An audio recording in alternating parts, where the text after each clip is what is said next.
Sekarang kami berada di Lagun Maut, Semerak, Pasir Putih, Kelantan. Ya, apa bezanya? Lala atau tijah atau kepok, apa bezanya? Memang beza dah kita nampak daripada atas semua berbeza dah. Kulit Kulit terutama pula yang ini lain. Rezeki ada di mana-mana, hanya terdetik dari hati sanubari manusia sendiri apakah yang akan dilakukannya dalam usaha membantu keluarga agar tidak terhimpit dengan kepayahan dan kesukaran hidup. Ini kerana dengan hanya berharap dan berserah kepada takdir semata-mata, kesulitan yang dialami tidak akan dapat diselesaikan jika tiada usaha ke arah itu. Sikap malas berusaha salah satu hal buruk tentang sikap manusia akan menyebabkan dia akan sentiasa dibebani pelbagai masalah. Salah satunya ialah wang ringgit untuk perbelanjaan harian. Perumpamaan ada menyebutkan yang pipih tidak akan datang melayang dan yang bulat tidak akan bergolek. Keriba kita jika malas dan tiada usaha untuk mendapatkan kedua-duanya. Jelas dengan tekadkan usaha sahaja rezeki itu diperoleh dan sikap malas tidak akan merubah segala-galanya. Begitu halnya dengan seorang penjajah haiwan akuatik seperti lala, lokan, tijah, kepah dan ketam. Abu Bakar Muhammad Yunus atau Pak Abu dari Kampung Lagun Maut, Pantai Semerak, Pasir Putih, Kelantan ketika ditemui wartawan CRTV di geranya baru-baru ini.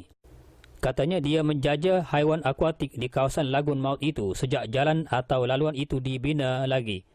Tujuannya adalah untuk mencari rezeki halal disebabkan beliau dan isterinya tidak mampu untuk melakukan kerja yang sesuai.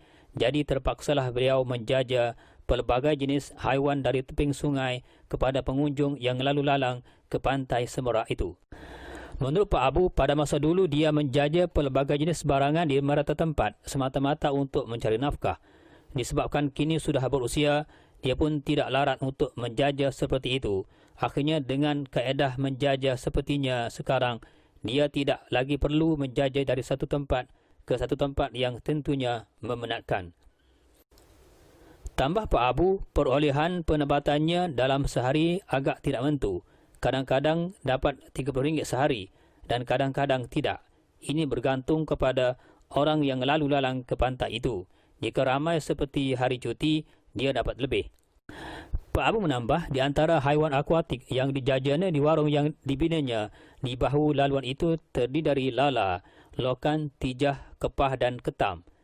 Katanya haiwan akuatik ini amat berbeza dari segi bentuk fizikalnya jika dilihat dari bahagian atas dan kulitnya. Walaupun dilihat bentuk kulitnya hampir sama dengan etak, namun lokan menurutnya agak besar dan isinya juga agak besar, malah cita rasanya juga amat berbeza dengan etak itu. Kata Pak Abu, dia begitu mudah memperolehi bekalan lala, lokan, tijah dan kepah diperolehi dari Lagun Maut itu.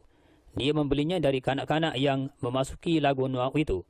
Menurutnya, pada masa dulu dijual dengan harga RM2 sekilo, tetapi kini RM5 sekilo. Bercakap tentang rezeki pula, dia tidak membandingkan dengan mana-mana penjajah lokan di Lagun Maut itu, kerana rezeki itu masing-masing.